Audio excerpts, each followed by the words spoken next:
Yo, what's good, YouTube? This is Jay from TNJ, and welcome to the Montreal Expos Franchise. The Expos are 14-28 to start this series, and I think we could be doing a little bit better, but I just don't want to finish last. And right now, the Rockies have 2 more losses than we do, and I think that we are at least having some spots where we are showing that we can do things well, but not too many. Like Dairon Blanco leads our team in average, but he's maybe our 1 or maybe 2 big bright spots on the offensive side of the ball, using a football reference there. But we are 29th in slugging, so something does have to change, and I'm not looking to compete here in year 1, but I'm looking for guys I know that will be around for the future and that can show that they have potential. On the pitching side of things, we're doing pretty bad. Xavier Curry and Javier Assad were supposed to be the 2 young guys, and they are right now around a 1.40 whip, which is below average. Matthew Boyd, the veteran, is the only one in our rotation that has decent numbers at all. Everybody else is over a 1.40 whip and a +4 ERA. Our bullpen isn't doing too bad, though. Elvis Peguero's actually having a good year. Jay Jackson's decent. Brock Burke is doing okay as well. How about Will Vest? 3.18 ERA, .97 whip. He's only got 9 strikeouts to 2 walks, too. That's a weird ratio. But I think our bullpen isn't really the problem right now. I think it's really the offense. And if we had to rely on our leadoff hitter to lead us in slugging, there's an issue there. And right now that is the case, where Dairon Blanco is literally the guy that scores runs for us. He's leading us in slugging and average, on base percentage. He's doing pretty good. And if I have to bet on it, he's probably going to be around for quite a while based on his speed alone. Behind him, though, who do we really have? We have Gene Segura, who we just signed as a free agent just to fill a roster spot.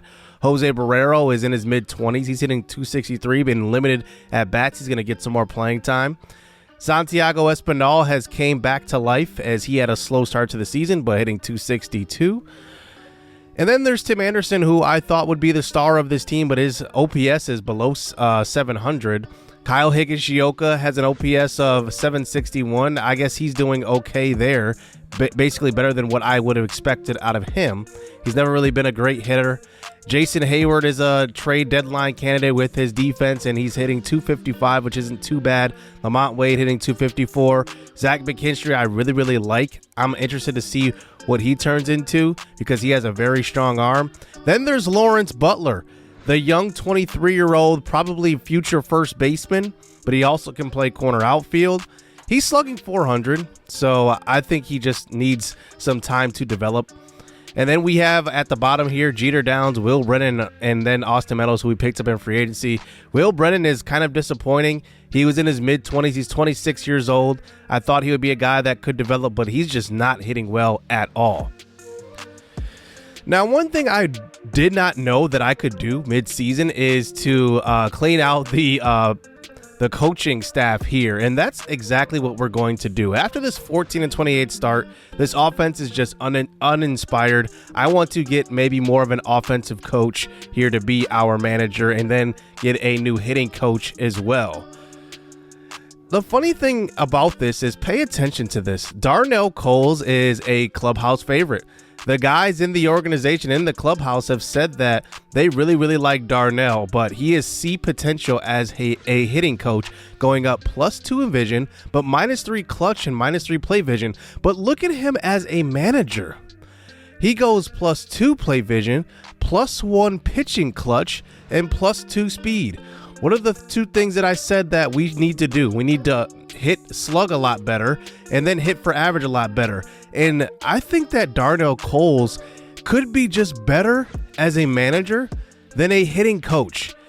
The clubhouse agrees, and we promote him to manager.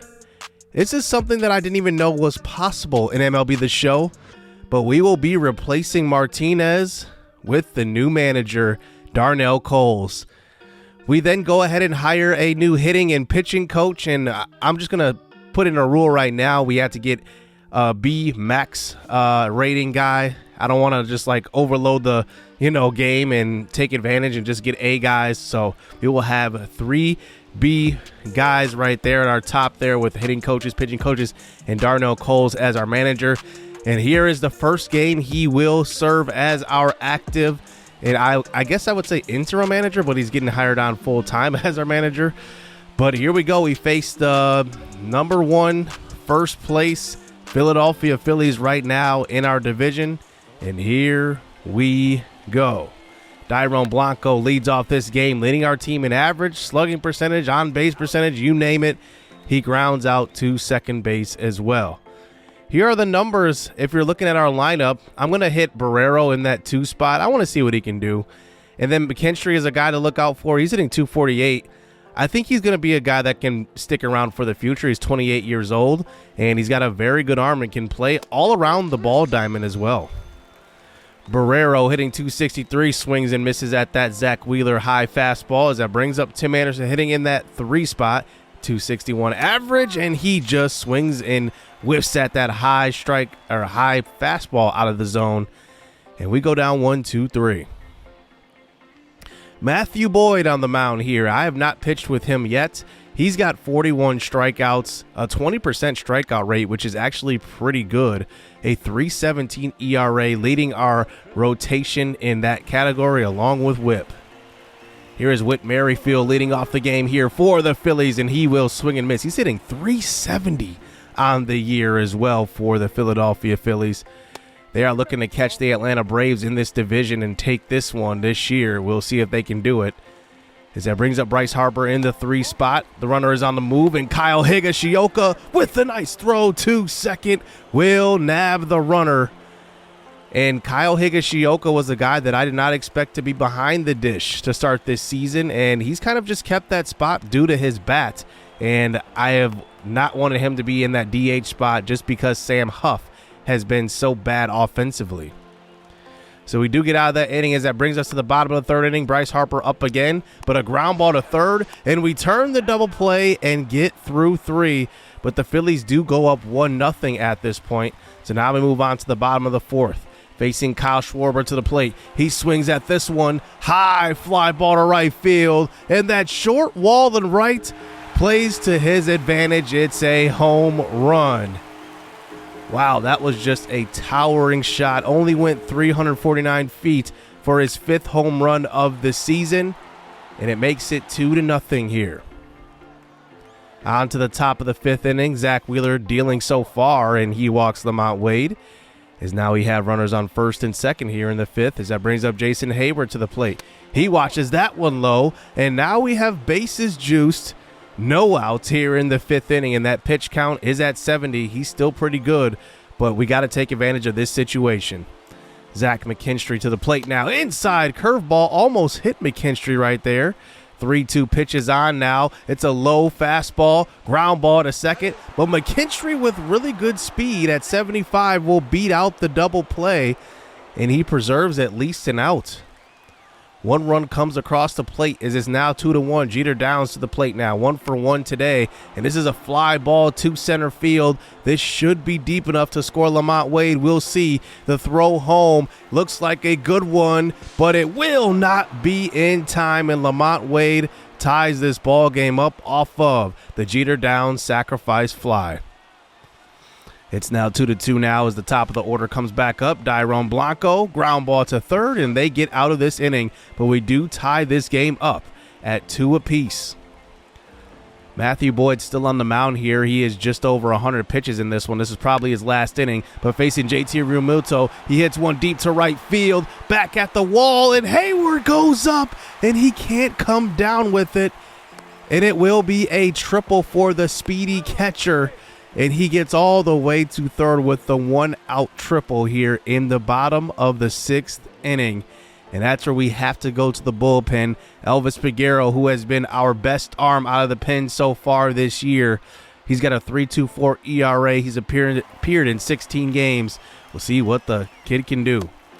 Outside slider facing Alec Boehm will walk him. So now we set up a double play scenario as Edmundo Sosa comes up to the plate. This is a ground ball to second. Barrero over to Anderson, over to first, double play.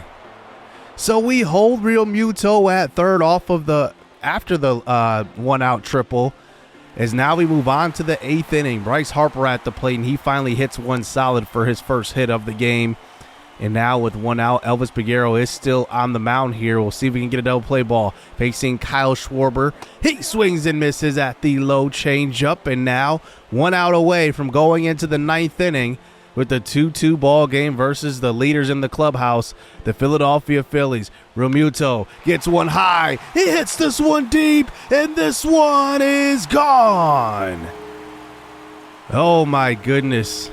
2 outs in the 8th inning, and that was a no-doubter. 4-23, and Realmuto makes us pay after not scoring on that triple earlier, and now they go to the bullpen for the close, and it's going to be Alvarado looking to get the win here for the Phillies.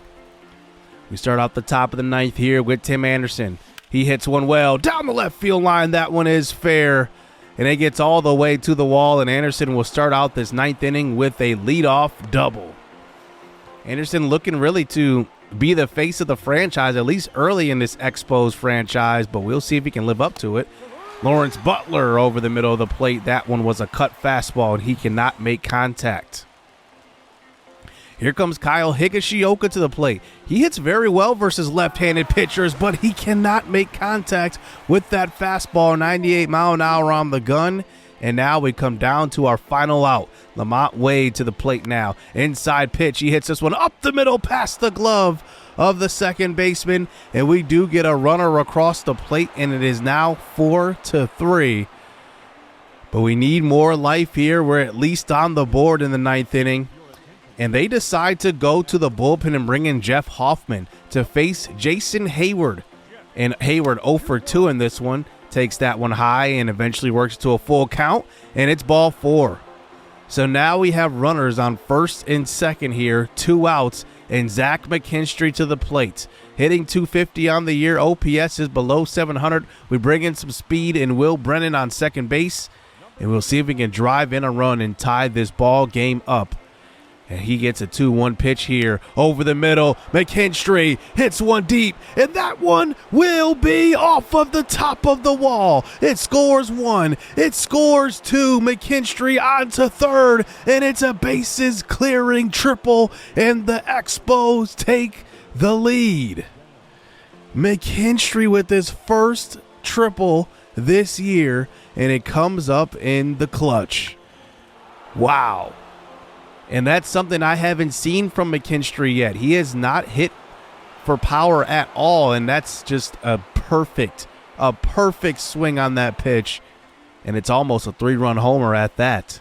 Jeter down to the plate now, and this inning continues. He walks, and it brings up Dairon Blanco, but they go to the bullpen, and they bring in Nick Nelson.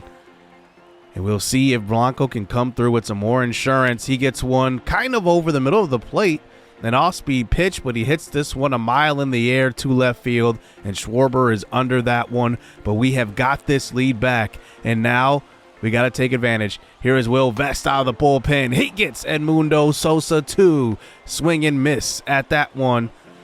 And now that brings in Trey Turner. He had the day off, but they're relying on him here in a clutch situation, hitting .268 on the year. Will Vest gives him a great fastball over the middle, and Trey Turner does that with it. All the way to the wall is Dairon Blanco, and he's got the speed to hold up the speedy Trey Turner with a double, as that brings up Johan Rojas. Ground ball to first.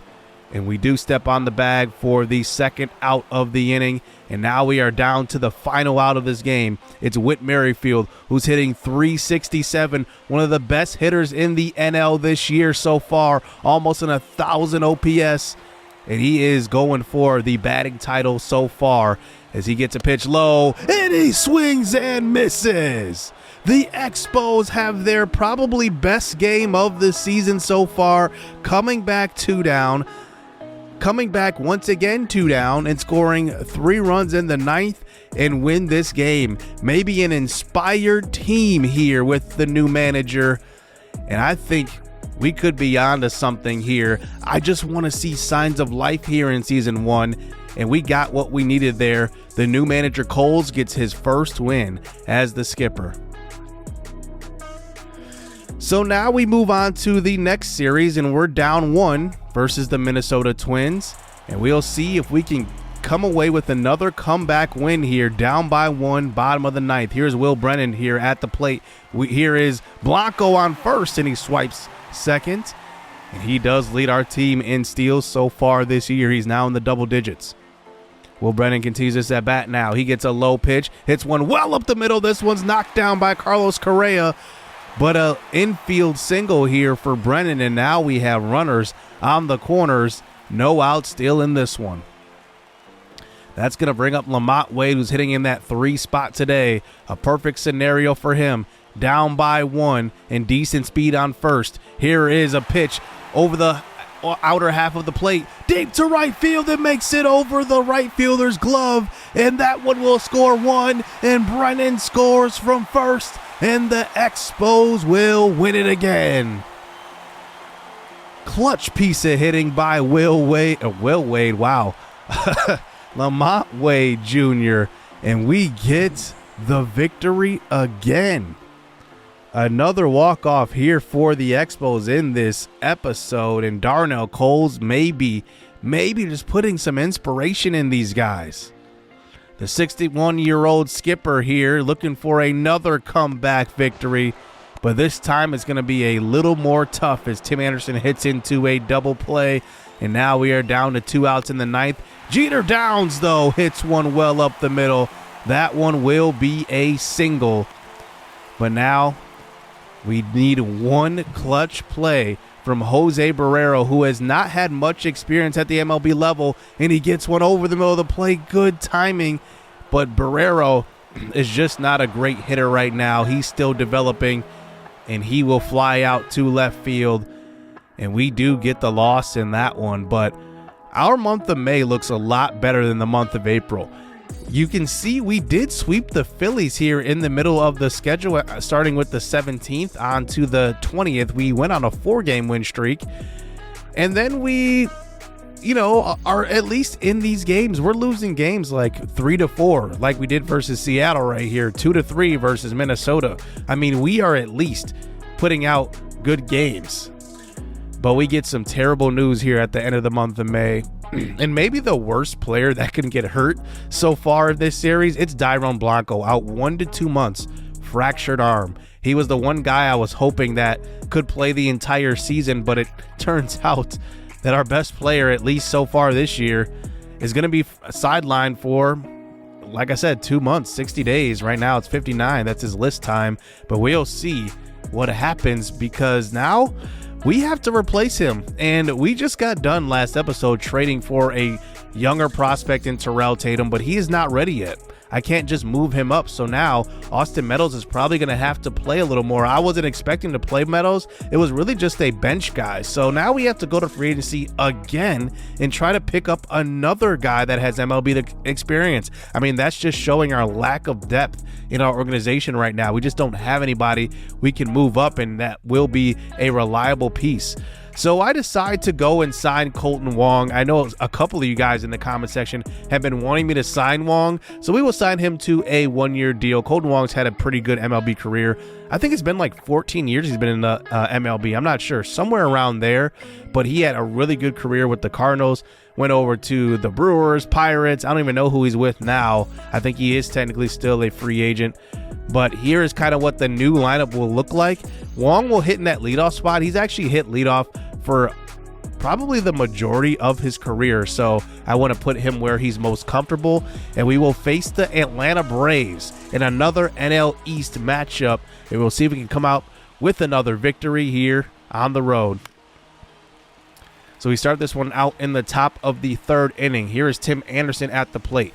Runners on first and second here with 2 outs. A 3-2 pitch. He gets one over the middle of the plate. That one is smoked to left field. It will score 1, and they do get the out there at second, as we did round second a little too hard with Colton Wong. And we do eventually tie this ball game up at 2 apiece. as we move on to the bottom of the ninth inning, Elvis Peguero. I just want to highlight how good of a pitcher he is. He has been pitching lights out so far this year, and he does push this game into extras.